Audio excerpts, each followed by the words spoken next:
Okay, everybody, thank you for coming today to this special presentation. This time frame overlaps with my state and local government class that I teach at FSCJ live online. Usually I do a unit in this class regarding the consolidation of our city and county here in Jacksonville. It's a very unique form of consolidation.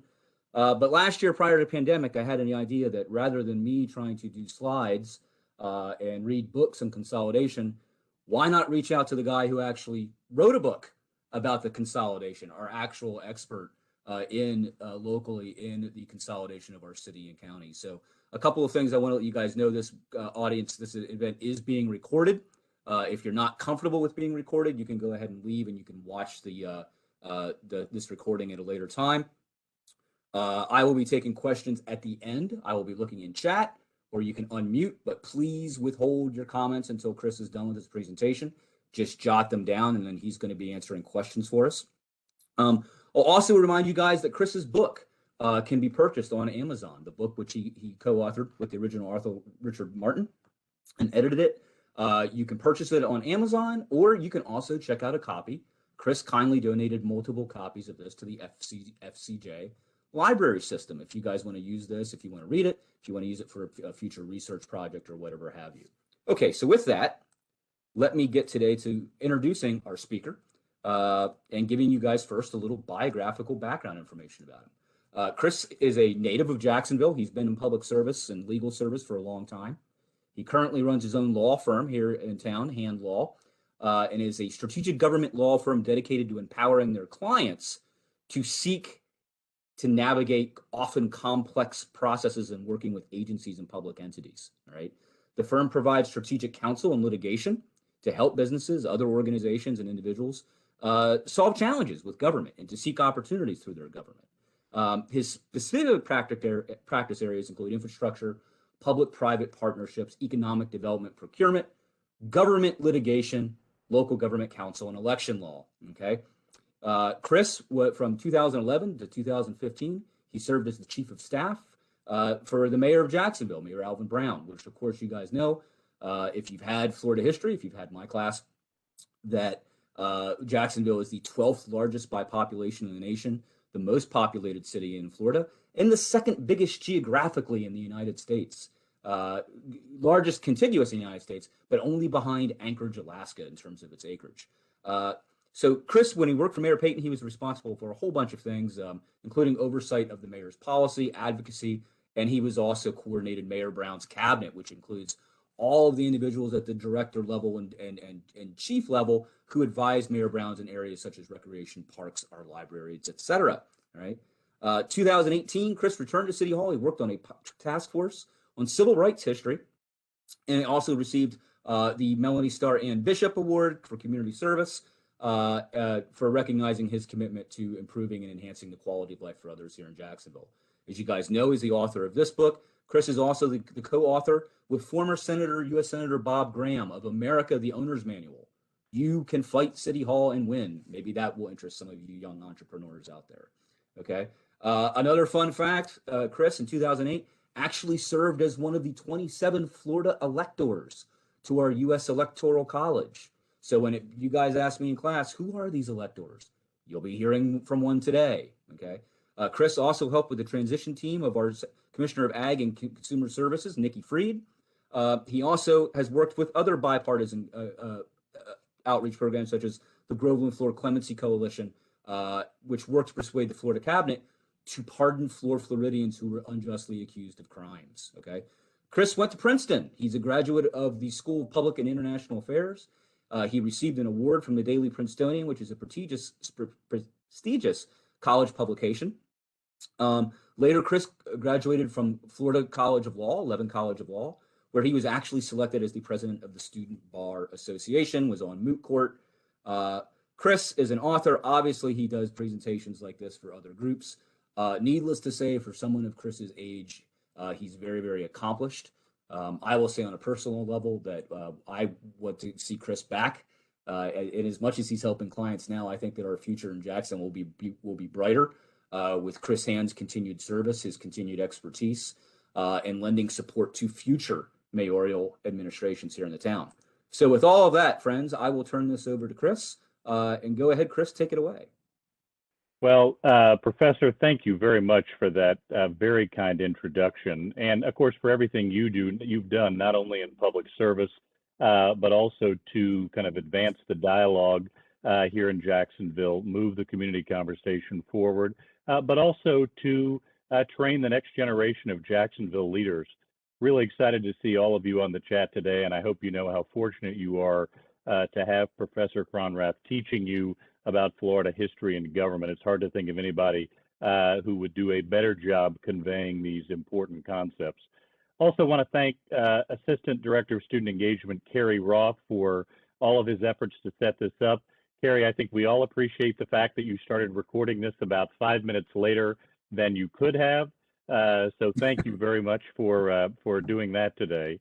I just want to, congratulate all of you, both, faculty and students, on the decision to be associated with Florida State College at Jacksonville, such an outstanding educational institution that we are so lucky to have here in Northeast Florida and contributes to the community in so many different ways. And for your perseverance during this challenging this challenging year for higher education. As your professor said, we had originally intended to do this live, and we were in the planning stages of it when COVID arrived, and obviously we had to pivot and reschedule. But I know this has been it's been a trying year for the country in so many different ways. It's particularly been a trying year for institutions of higher education and people who attend them, like all of you who are students here. So thank you so much for your perseverance and continuing to move forward despite the challenges of this year. I'm glad to say some help is on the way. Y'all have probably talked about this in class to some extent, but the recently passed American Rescue Plan that passed Congress last month set aside about $40 billion in funding to help both colleges around the country and to assist students who attend those colleges deal with some of the challenges financially and otherwise that have come out of the COVID year. So there is some help on the way. Hopefully the economy is going to get back to a better place, and hopefully at some point we can all be back in classrooms again. But thank you so much for your perseverance during this difficult year. First of all, I hope everybody is very safe and remaining safe. Obviously, COVID remains a serious challenge. There are 31 million cases that we've had since the pandemic began in the United States. At this point, nearly 560,000 people have unfortunately died of COVID. But again, there are some positive signs. As you know, in this state, now everyone above the age of 18 is now eligible for a vaccine, and you can sign up if you haven't been to myvaccinefl.gov and registered for your vaccine. I hope you'll have a chance to do that. I can speak with some personal experience. I've had both of my Pfizer shots. They went pretty easily, pretty quickly, had, relatively few side effects after the shots, and pretty soon I'll be able to, thank goodness, celebrate a pretty large degree of immunity. So I hope all of you will soon be in that same position. And again, it's myvaccine.fl.gov if you want to pre-register. What I wanted to talk about today is what I consider one of the most important governmental debates in the city of Jacksonville right now. Now, there's been some big debates in recent years. There was the discussions over whether or not to privatize JEA, our large municipally owned utility. And of course, there was another debate over whether or not to build Lot J, a kind of large economic development zone outside mixed-use development outside our football stadium. Those were big debates. But another big debate, an important discussion that doesn't get necessarily the same level of attention, is the future of our consolidated form of government. And that consolidated form of government, which is now 53 years old, is really at a critical juncture. And I wanted to talk today a little bit about kind of where we've been on consolidation and where we might be going, and perhaps some ways that each of you can use your effective citizenship skills to engage in this important community conversation. First, just to kind of set the stage, and I know with the help of your professor, all of you are already familiar with this, but let's just define what it is we're talking about. Jacksonville Consolidation is the historic merger of the city of Jacksonville with surrounding Duval County to create the consolidated city of Jacksonville. And we'll talk a little bit more about the history and how that came about. But as Professor Cronrath kind of indicated earlier, Jacksonville is one of a few communities around the country that has merged its city and county government. So it makes us very unique, particularly here in the state of Florida. Let me talk just a minute about some of the origins of consolidation. And I think as we go through briefly these early years, you'll see a bit of a pattern come together. So let's go back almost a century to the early 1930s to see kind of the foundations of how consolidation came about. In August of 1931, so almost 90 years ago, there was an episode that is talked about in an earlier section of the book where the then Jacksonville City Council refused to listen to a group of citizens who had concerns about the budget. So in September 1931, 150 citizens formed what they called the Better Government Association to conduct a top to bottom review of Jacksonville government. And that top to bottom review produced a pretty significant result in that a grand jury at that point indicted about 75 different local officials for corruption. These citizens thought that the reason they had been denied their voice was corruption. Turns out they might have been right because a grand jury indicted 75 local officials on those charges. That led to the first consolidated vote in Jacksonville's history in June of 1935, where voters actually said no to a plan to merge Jacksonville and Duval counties. So the two entities, the city of Jacksonville and Duval County, continued to exist separately for the next 30 years. Well, fast forward to the mid-1960s, and again, you're going to see some of those same historical themes again. Jacksonville found itself in crisis. And let me just sort of detail some of the problems Jacksonville was experiencing at that time. The St. Johns River was polluted. Some people thought hopelessly polluted, couldn't be brought back. The Duval County Public Schools lost their accreditation, which is, as those of you who have been in education know, is a major deal. The city of Jacksonville had sort of a Byzantine, unwieldy local government structure in the sense that they had both a city council and city commissioners who were responsible for certain areas of policy. And in addition to that very kind of unwieldy structure, you had a local government that was in fiscal crisis as well. Back to our 1930s pattern, during that same time, you had numerous local government officials who were indicted for corruption. So what was the solution? Well, the solution to all of that ended up being consolidation. There was a group of local leaders, and your professor mentioned one earlier, led by Claude Yates, who urged the legislature to let Jacksonville citizens vote on consolidation. So the legislature, taking that recommendation, decided to form what's called the Local Government Study Commission to kind of look at the potential ways Jacksonville could solve this crisis. And that commission produced a report called the Blueprint for Improvement. And the Blueprint for Improvement was the architecture, the foundation, the recommendations for us to consolidate our city and county governments. So that recommendation went back to the Florida legislature. They went through it, made some changes and made some revisions, and then approved a referendum so that the voters could take a position on whether or not Jacksonville should be consolidated. So at this point now, 32 years after the citizens of Jacksonville and Duval County first rejected consolidation, this time it was a different result. On August 8th, 1967, voters in Jacksonville and Duval County approved consolidation and approved a start date for the new consolidated government. So as of October 1st, 1968, there would no longer be just a city of Jacksonville, there would no longer be a Duval County government. Those would be merged into the consolidated city of Jacksonville. And that, again, that merger officially took place on October 1st, 1968. your professor kind of mentioned this earlier, but I want to talk about sort of the effect of that consolidation, because it's really important to understand just what a massive deal that was at the time. As alluded to earlier, it created what is now the largest city by area in the contiguous United States, the 12th largest city by population in the nation, and the most populated city in Florida. A former longtime serving Jacksonville public official, Rick Mullaney, who served as general counsel for, I think almost 16 years at the city of government, also at city of Jacksonville, also served in other positions there.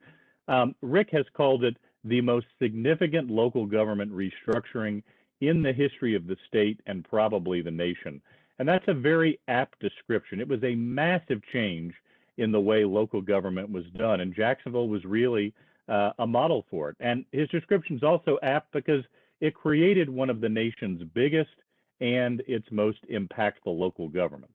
And I want to give you a quick snapshot of what that local government looks like, because it is very different than what you're going to see in other communities around the country, except for those that have also adopted a consolidation framework.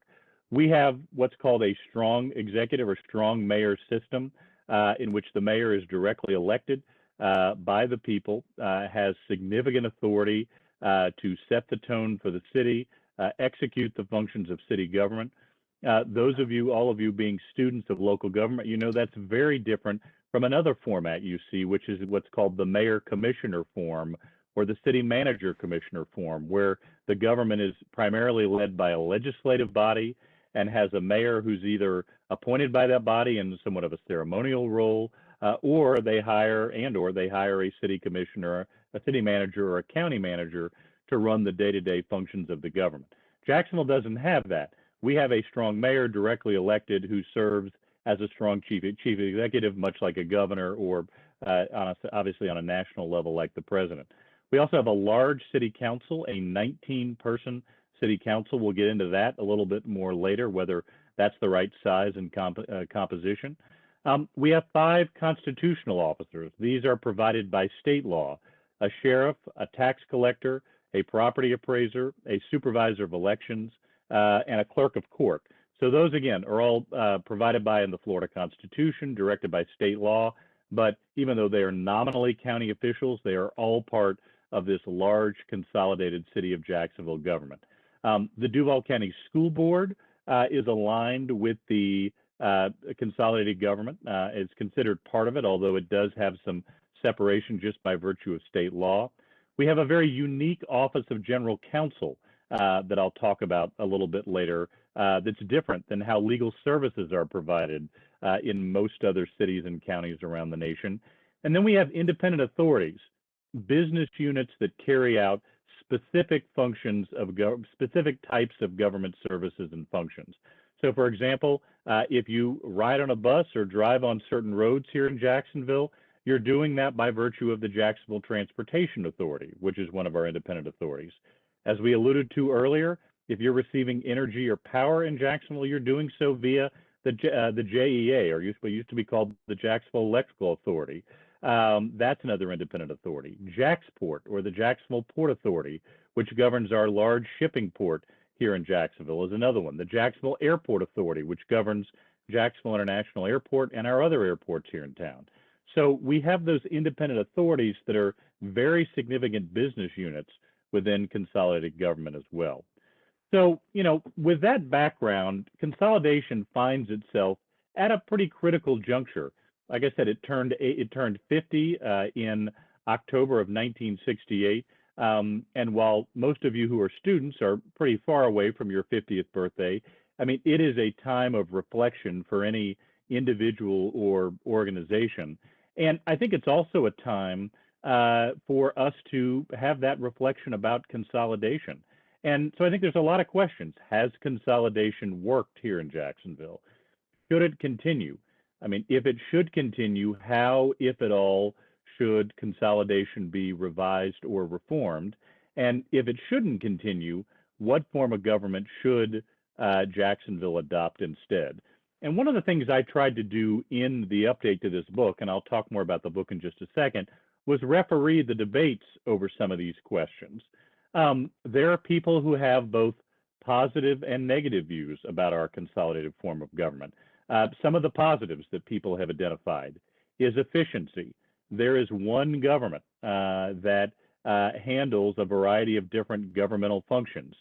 You don't have to go to multiple planning departments or multiple public works departments or multiple public lawyers, legal offices in order to get business done with the city government.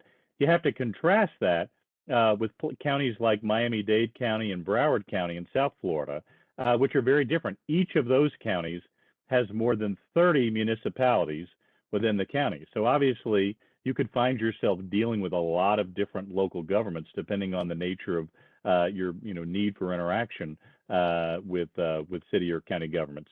Here we have a single government that does create a certain efficiency that may not exist elsewhere. Another one is accountability. It's very clear where the buck stops. There's a single mayor. There are 19 city council members. It's very clear who has accountability for the functioning of our local government. So that's often talked about as another positive attribute of the consolidated system. Others also argue that consolidation makes it easier to leverage and unite the community around big projects. I think it's probably fair to say that but for having a consolidated government, we may not have been successful in winning a National Football League team in 1993 when the Jaguars were awarded to Jacksonville. The consolidated structure made it, again, more efficient to be able to leverage the community, work together, make decisions relatively quickly that ended up in Jacksonville being awarded with a National Football League franchise. So those are some of the positives that people now reflecting back over 50 years think that consolidation has delivered. But again, I thought it was really important in this book, not just to reflect positives, but also to give some balance, provide views of others who felt differently. And there have definitely been some impacts of consolidation that people worry have had negative outcomes. One is the impact on different individual neighborhoods. It is harder for individual neighborhoods to get individualized attention in a large consolidated government. The city of Jacksonville is very large and can be monolithic. And as we've talked about earlier, I mean, it covers over 800 square miles. There's nearly 1 million people under its jurisdiction. As a result, it is not set up always to be responsive to individual neighborhood concerns. If we didn't have a consolidated government, we might have at this point a city of Arlington or a town of Mandarin or a city of Durkeeville. Individual neighborhoods might have more individualized attention. So there's been a concern over time that the consolidated government is so big that individual neighborhoods don't get some of the individualized attention that they need on their kind of day-to-day goals and hopes. Another significant concern has been, the unfulfilled promises of Jacksonville consolidation.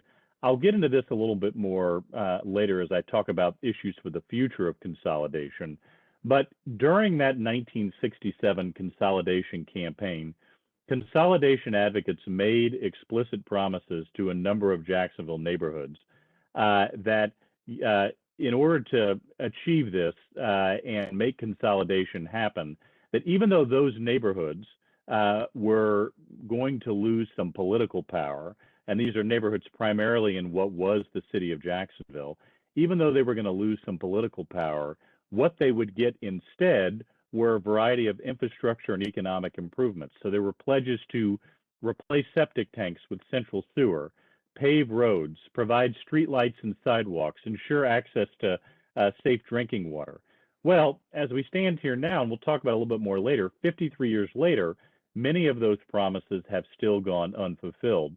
So there are many neighborhoods and citizens who feel like there was a bit of a bait and switch, that they were promised that consolidation would lead to these benefits, and they have not now received them. So that's another criticism you hear about how consolidation has evolved in the now 53 years since it officially started.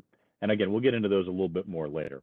So I wanted to talk a little bit about the book, and you saw Carrie had up a slide of the book earlier, and I'll kind of hold up another copy of it now just so you can see it.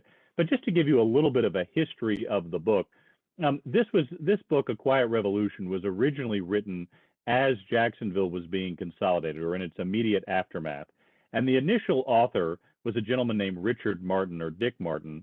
And Dick Martin was the Florida Times Union reporter who covered the consolidation campaign. So there was no one really with a better view of how the consolidation campaign came together in 1967. After the consolidated government started, he left the Times Union, went into government, worked for Mayor Hans Tanzler as his public information officer, but during this period wrote the first version of A Quiet Revolution, chronicling the events of the consolidation campaign. He wrote a couple of updates after that, the most recent one being in 1993 for the 25th anniversary of consolidation. Sadly, Dick Martin passed away in 2003. So there was another update written by a University of Florida instructor named David Genzel in 2008. And as we approached the 50th anniversary of consolidation, the Jacksonville Historical Society decided that it wanted to commission another update to commemorate that important anniversary of consolidated government. So I was asked to write the 50th anniversary update. And when I was approached by the Historical Society, I was very excited about the project, but I told them that I wanted to do it a little bit differently than past updates. Some of the past updates had done it in kind of a narrative style where they, kind of described everything that had happened in consolidated government up to the point of wherever that update ended. What I told the Historical Society is that I very much wanted to do that for the years that I was going to cover, which at that point were 2007 to about 2018 or 19. But I didn't want to just limit it to that. In addition to that narrative about what had happened, I wanted to look forward and try to identify some of the issues that would affect the future of consolidation as well. So if you read the book update, most of that book, A Quiet Revolution, is written by others.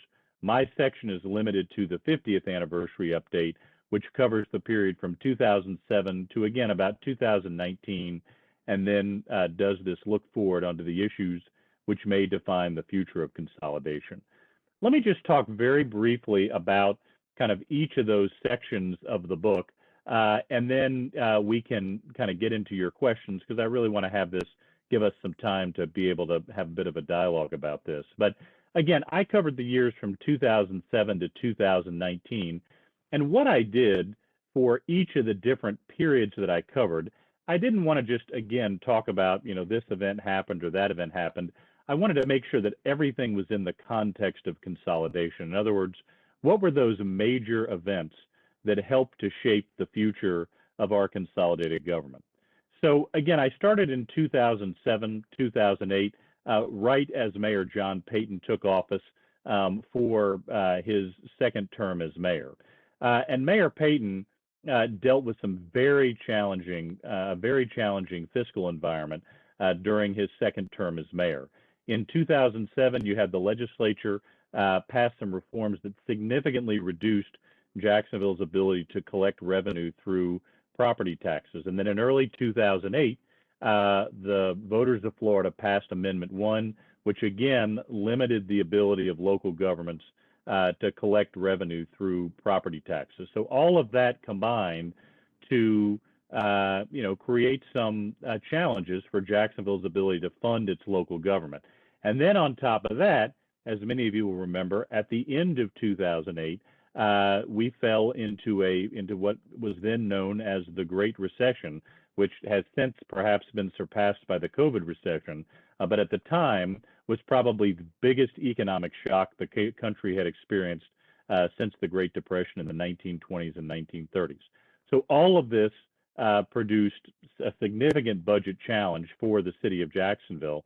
And what Mayor Peyton and his team did was leverage the strong mayor form of government and managed to persuade a majority of the city council to do something that most elected officials don't want to do. And that was create 3 new fees to give the city some revenue options other than property taxes, which obviously can be affected by forces outside the city's control, and give the city some budget stability. and then also persuaded City Council to twice raise the property tax rate or the millage rate. That was an exceptionally difficult lift politically, particularly in the middle of a significant recession. But Mayor Peyton very effectively used the strong mayor form of government to do that. Went around and spoke to any community group who would hear him. His staff did the same and was able to build a majority of votes on the City Council to provide this level of fiscal stability during a very difficult economic time.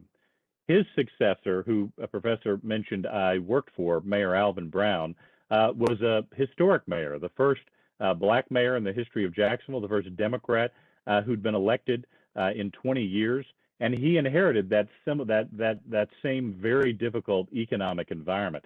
And Mayor Brown leveraged the power of consolidation to try and grow the economy. We talked earlier about how important that ability of consolidation was to be able to marshal community forces, bring the community together.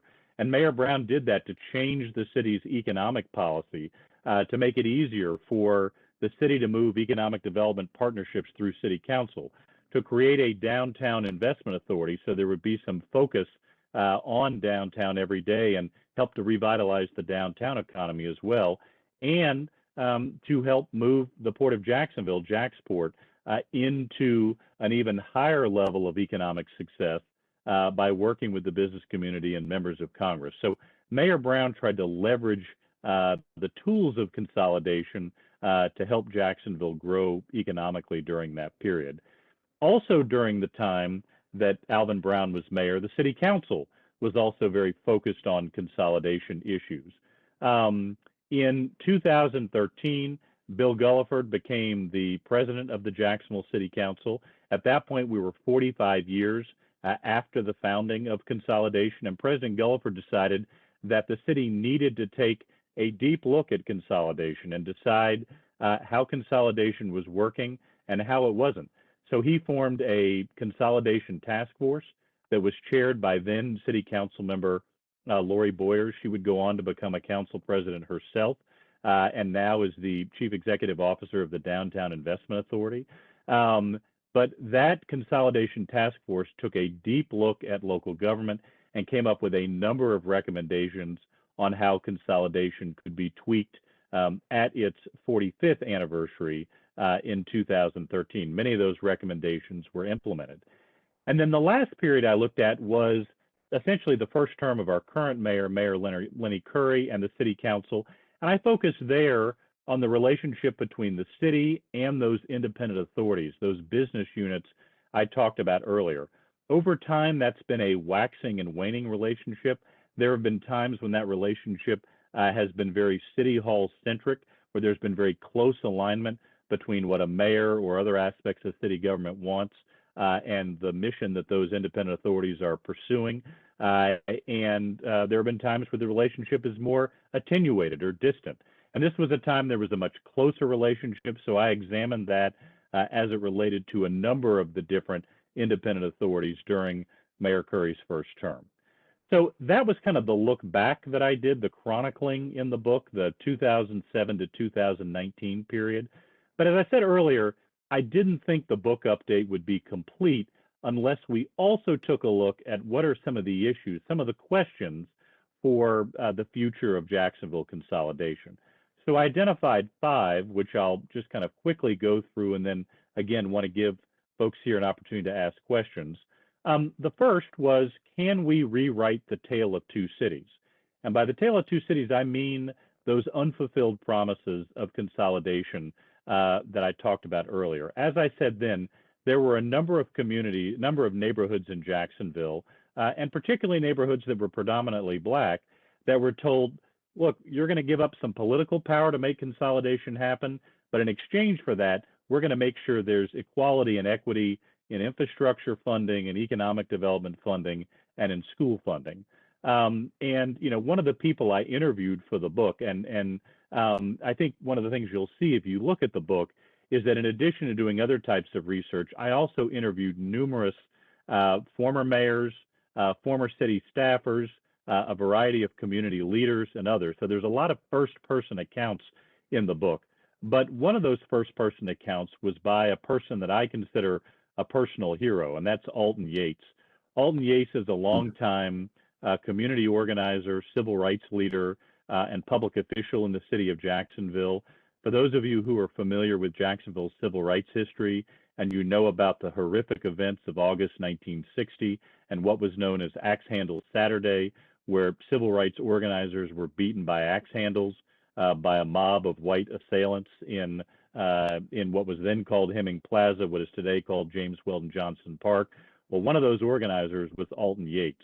And 8 years later, Alton Yates was involved in the Consolidation campaign, and he was very clear that there were promises made to a variety of neighborhoods that if they were to support this, the benefits of consolidation, that infrastructure, that funding, that economic development would extend to all of those neighborhoods. And but unfortunately, now 53 years later, a lot of those promises remain unfulfilled.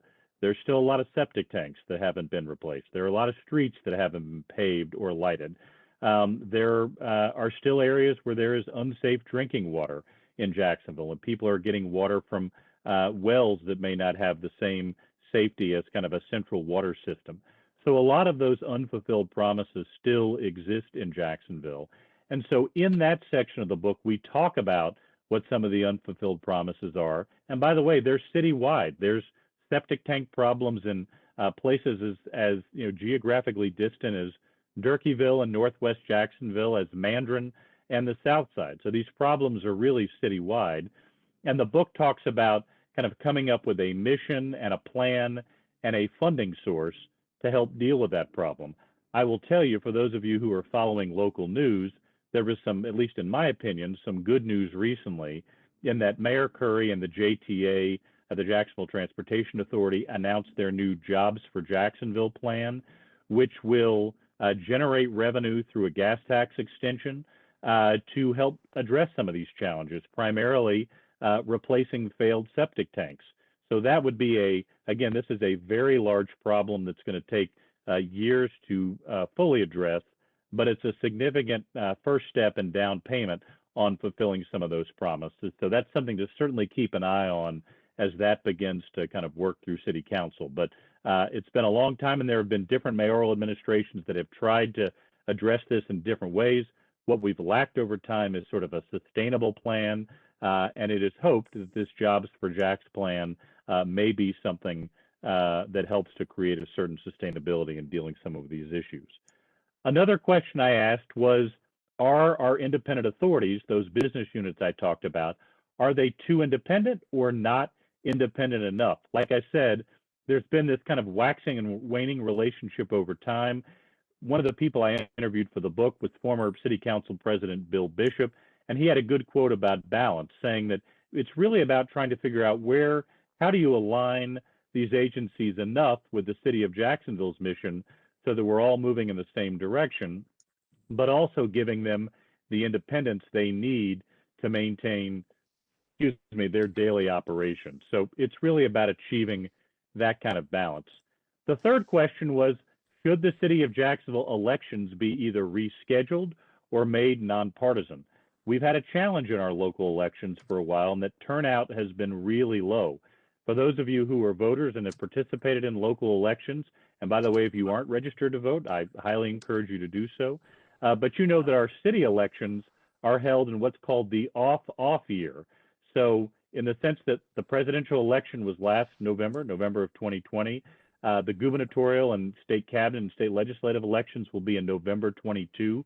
The next city elections will be in March and May of 2023.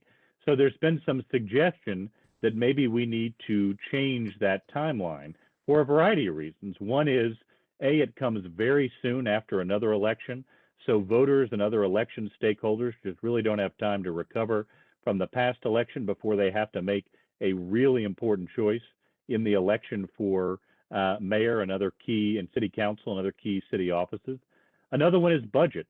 Because of when our elections are held, right now, a Jacksonville mayor may get elected, say in May of 2023, and he or she will then have to turn around and produce a more than $1 billion budget for city council consideration by July, that they're sworn in on July 1st, and they'll have to produce that budget by July 15th. It really makes it challenging for a new mayor to get his or her priorities into that first budget.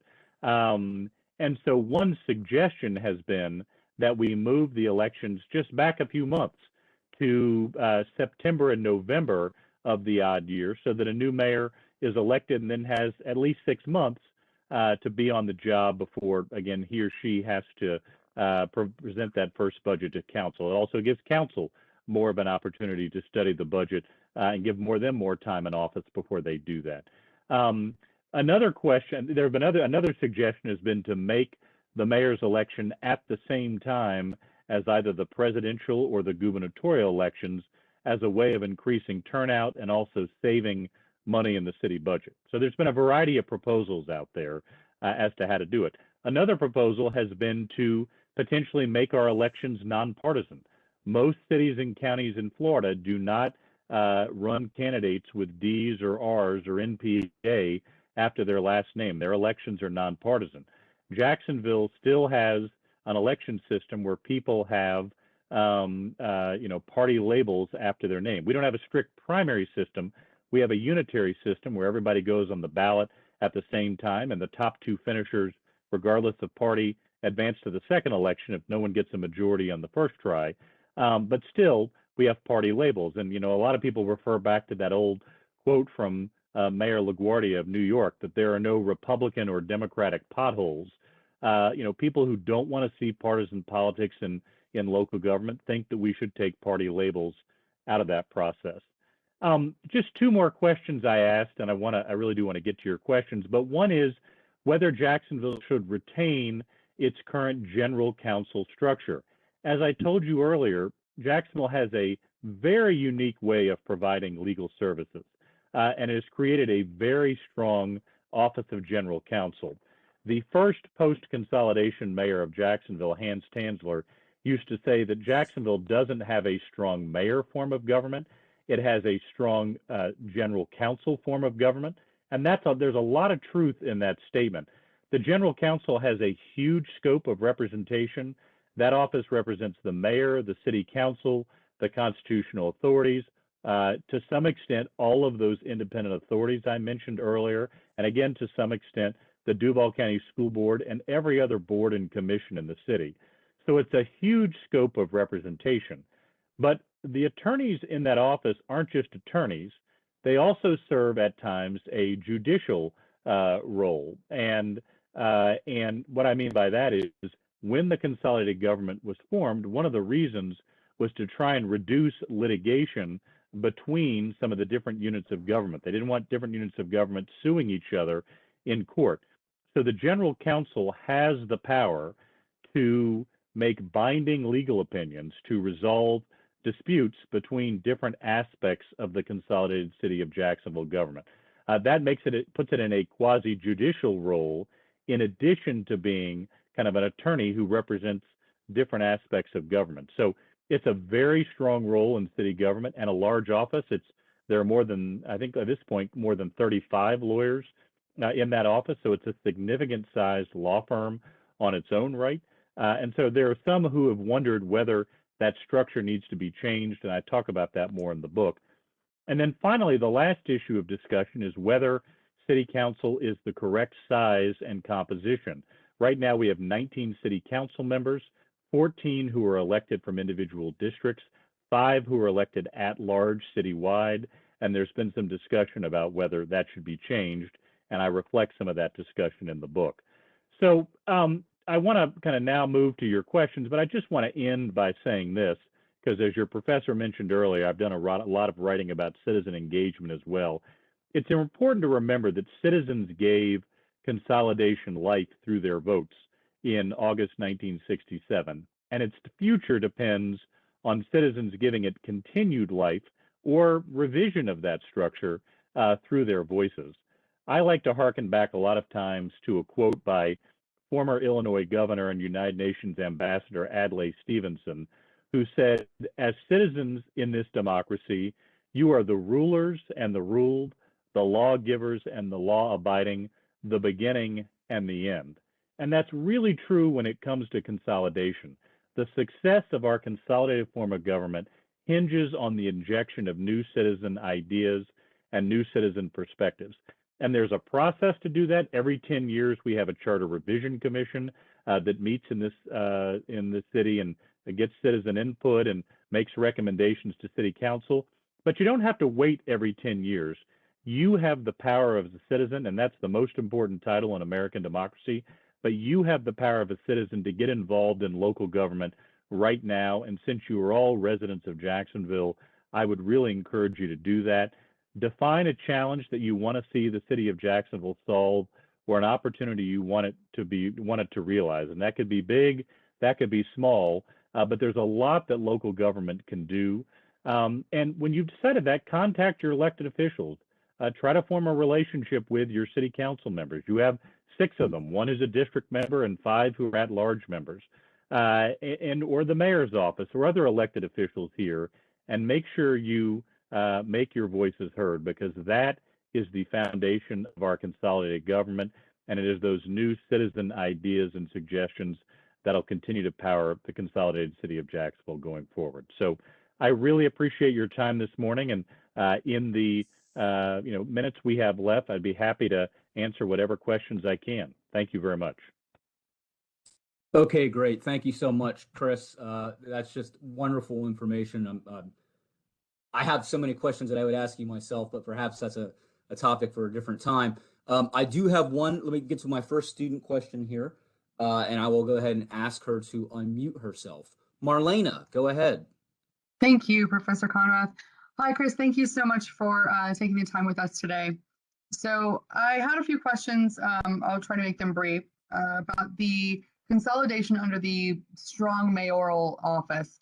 So given the fact that you brought it up earlier, the consolidation of Jacksonville, the attempted sale of JEA, Lot J, et cetera, we see that Mayor Curry over the past 2 mayoral terms, he has attempted to create a $208 million bond debt.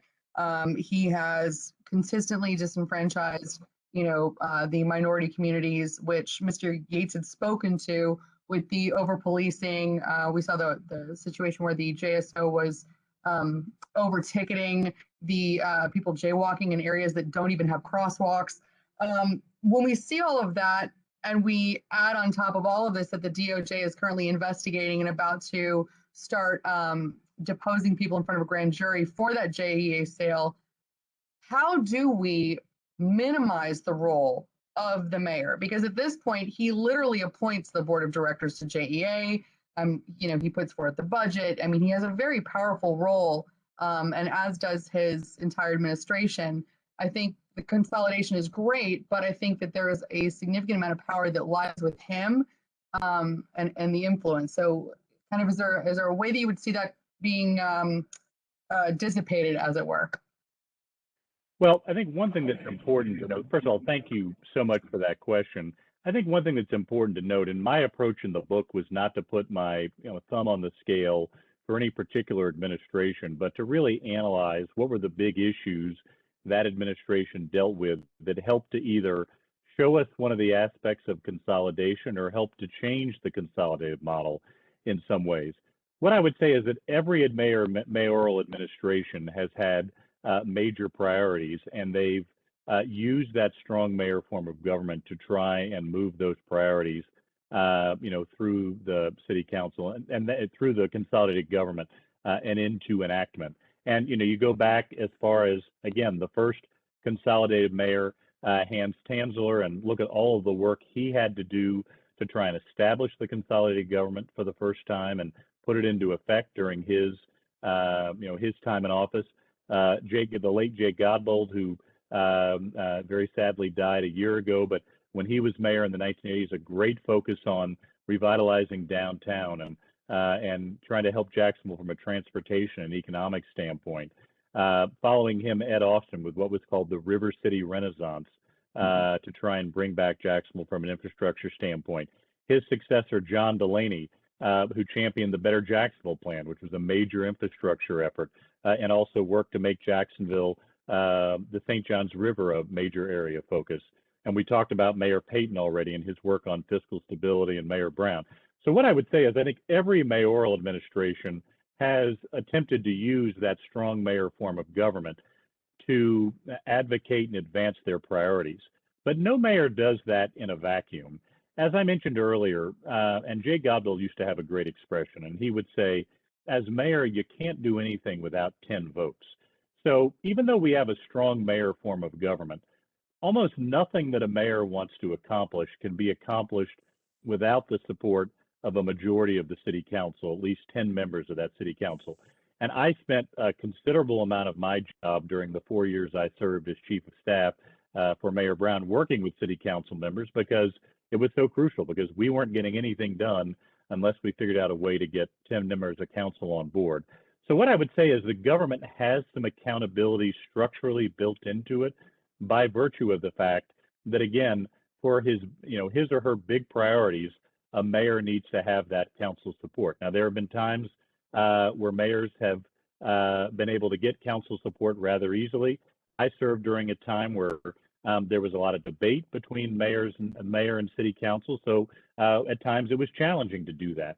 But that accountability does exist. And again, if you're ever concerned about anything that not concerned or supportive of anything that a particular mayor is going to do, there is that check on what a mayor does through city council. And that's why I always encourage people, when they're thinking about engaging with their government, don't just engage with the mayor's office. That's important to do because they're the chief executive.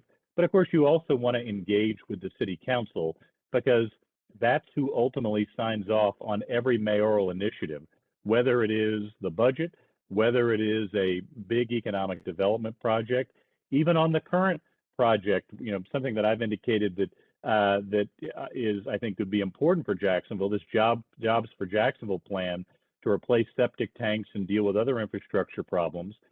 Right now, that's just an idea. In order to become law, it's going to have to receive a majority of votes on city council. So I think it's always important to keep in mind that we have a strong mayor form of government here in Jacksonville, but there are other crucial forms of government who help provide checks and balances, just like they do at other levels of government. And here, that primary check and balance is the city council. And again, another check and balance is what I referred to earlier as the Office of General Counsel.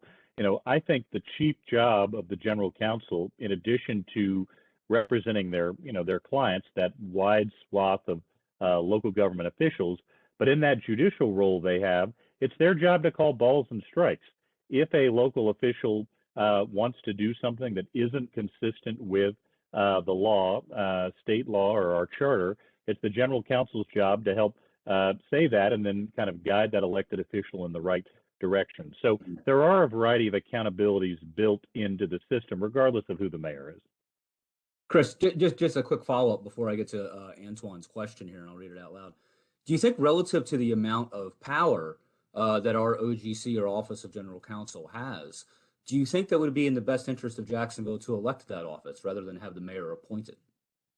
No, I mean, this is just I'll just reflect my personal view. And again, I kept sort of my views out of the book, but Sure. But I think that is a job that that's interesting, Dan. That's sort of a novel suggestion, because I'm not sure anyone sort of suggests that in the past, that it be an elected official. I think there have been some interesting suggestions for reform of that particular office. One is to, and some of these are reflected in the book, one is to broaden the way that we look at the way we appoint general counsel. So right now, the way it works under the charter is a new mayor comes into office, or there's a vacancy in the Office of General Counsel. A panel of former general counsels screen the applicants, recommend several of them to the mayor, and then the mayor ultimately makes a selection. At that point, then a supermajority of the city council has to approve who that general counsel will be before he or she can take office. There have been some that have suggested that a different way to do that would be to make sure that each of the different entities which are represented by the Office of General Counsel are involved in that selection process. So in addition to having, say, former general counsels involved, make sure that there is some sort of committee comprised of the constitutional officers, the independent authorities, the school board, all of whom have a say in the selection of that general counsel before an appointment's made and before the city council actually approves or disapproves of that person.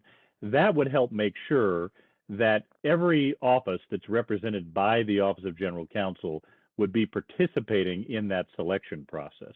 Another idea has been to create some additional transparency in that office.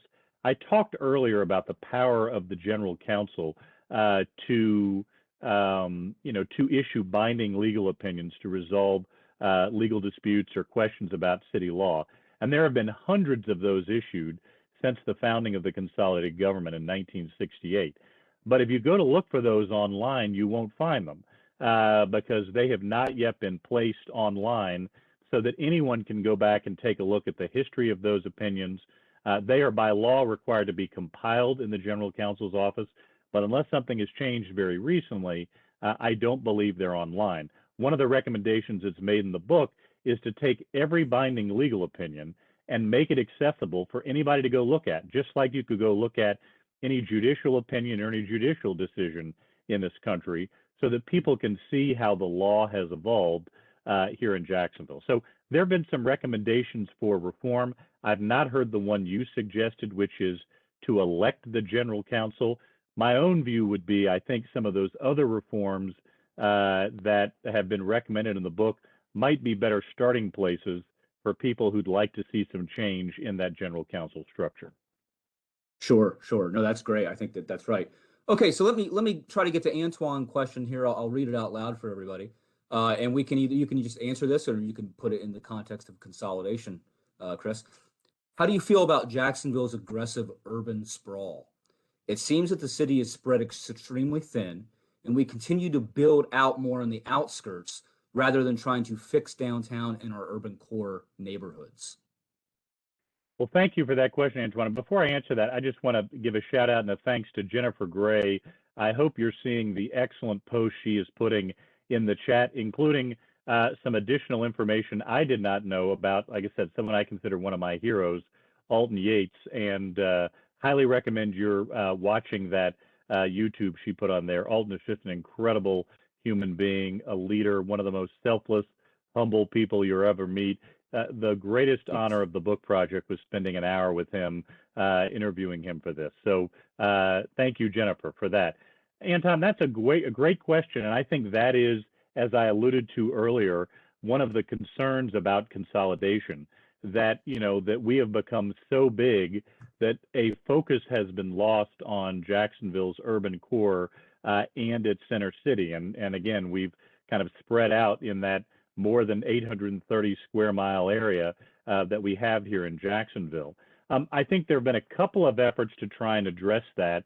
As I mentioned, for example, during the administration of Jay Gobel in the late 1970s and 1980s, there was a very intense focus on downtown. He created a downtown development authority to have some intense focus on downtown, and I think there was a lot of success. If you go to a show at the Florida Theater, you have Jake Godbold to thank for that. If you walk along the Riverwalk, you have Jake Godbold to thank for that. There was a lot of work that was done to give Jacksonville that urban focus that many felt had been lost as a result of the very kind of large, spread out nature of the community.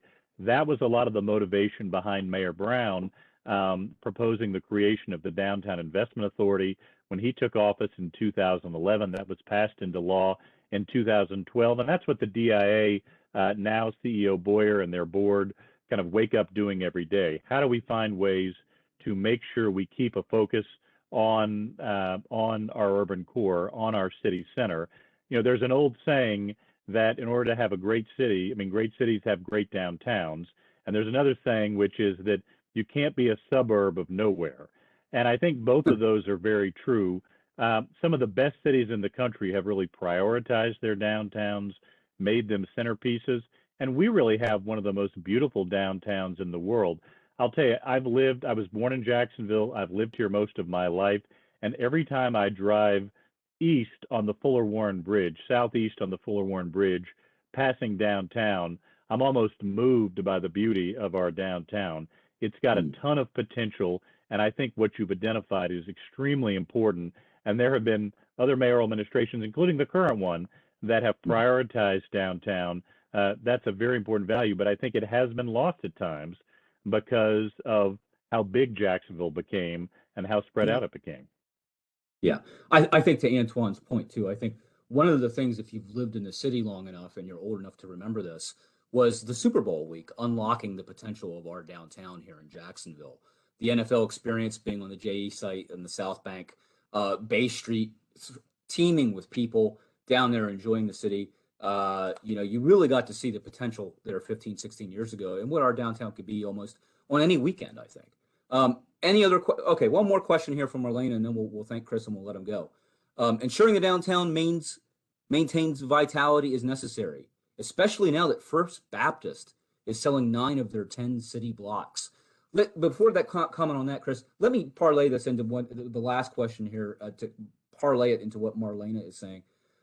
With the gasoline tax that we're going to be imposing, and of course with the recent half-cent sales tax kicking in after the Better Jacksonville plan is paid for to finance our police and fire pension liabilities going into 2060, where does our city get the money to do these kinds of projects, whether it's redeveloping the First Baptist site, as Marlena has suggested? Are we really just looking at the point where we're going to have the kind of mayoral and city council leadership that says, listen, we need to start really investing, even though consolidation has demonstrated the savings, we need to find new ways to start investing in these projects that we've mentioned. Thank you. Well, I mean, I think, so first of all, Marlena, thank you for your question about downtown. Just a brief update, which you may have seen. First Baptist was going to sell its entire campus. They've now pulled back from that to some extent, and I think are marketing a much smaller portion than the entire couple of city blocks that they were. But your point is very well taken. There's a lot of kind of dynamic factors in downtown, and one huge factor for the future of downtown right now is what's going to be the impact of COVID on the future of downtown, with more people kind of working at home, and is that going to push people when they do return to offices to be more suburban than urban? That's something we're going to have to kind of watch over time. But Dan, I think to Professor Cronrath, I should say, to your point, this is a conversation that Jacksonville has from time to time about revenue, and that I think cities ought to have about, and I think it always has to start from the point of what does the city want to accomplish? What is its mission? And then what sort of investment is going to be required to kind of reach that mission? And I think Jacksonville is having that conversation right now. It had it during the Better Jacksonville plan when Mayor Delaney was mayor, about, again, putting in a lot of overdue infrastructure changes and revitalization that was needed at that point, building a new library, building new sports facilities. There was a big conversation at that point about what Jacksonville wanted to do, and there was a revenue conversation that ended up voters passing a half-cent sales tax to support that vision. As you know, when from your own service, when Mayor Peyton was in office, Jacksonville was in a fiscal crisis between the different property tax limitations and this horrible recession.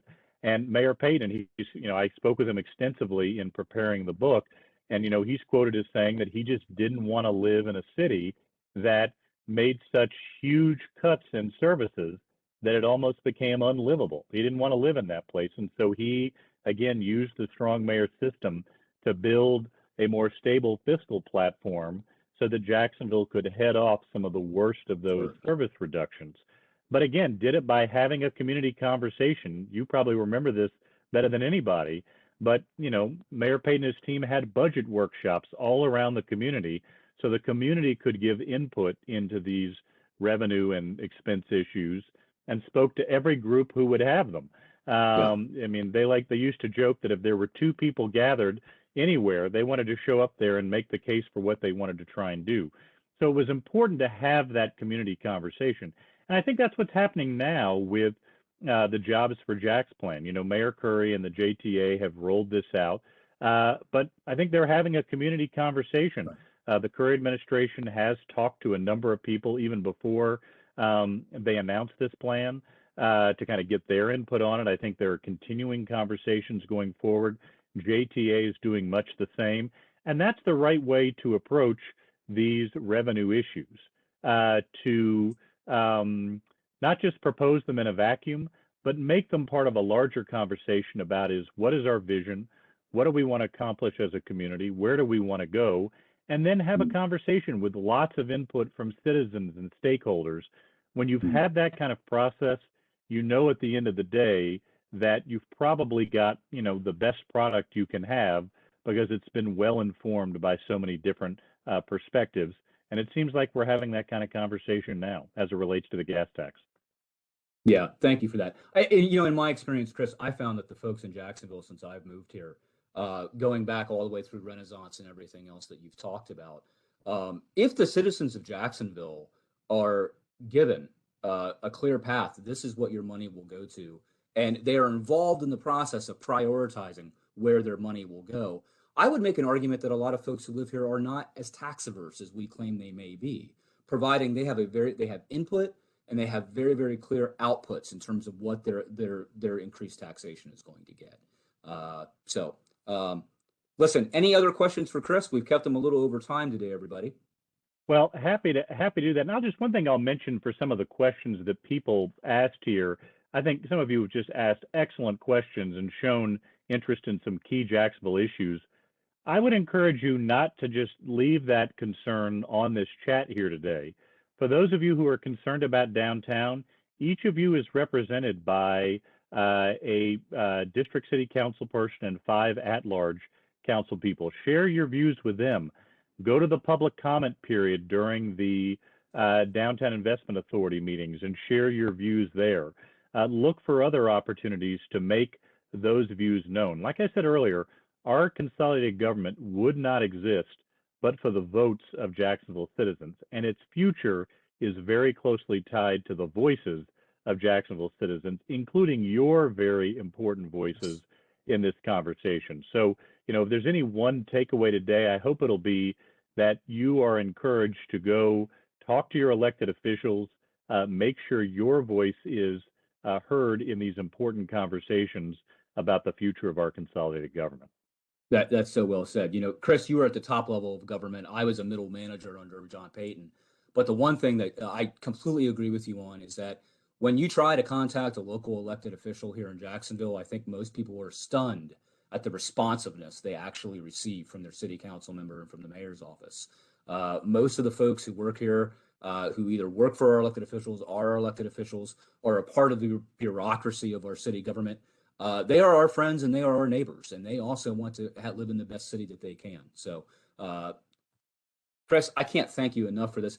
By the way, if anybody, again, there are copies of Chris's book available at the Library and Learning Commons, or you can get on Amazon.com, and for a very, very affordable price, you can purchase a copy of the book that you can use both for your edification and in future academic works of yours as you move along with your education. So, Carrie, my colleagues, Dana, Dr.